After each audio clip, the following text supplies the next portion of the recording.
Hello everyone, in today's video I'm going to show you how to change the text language and the voice language in Valorant game. So first you launch the game, then after you sign up you will see this, your icon on the top right corner. You click on it and you will see the option settings.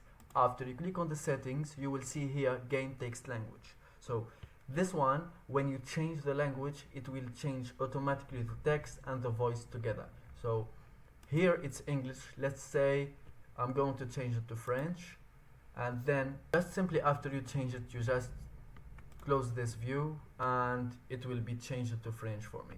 So just to make sure, when you go back to settings you will find it in French, and even after you launch the game you will find the text and the voice language in French. Thank you for watching. If you find this video helpful, subscribe and leave a like for us.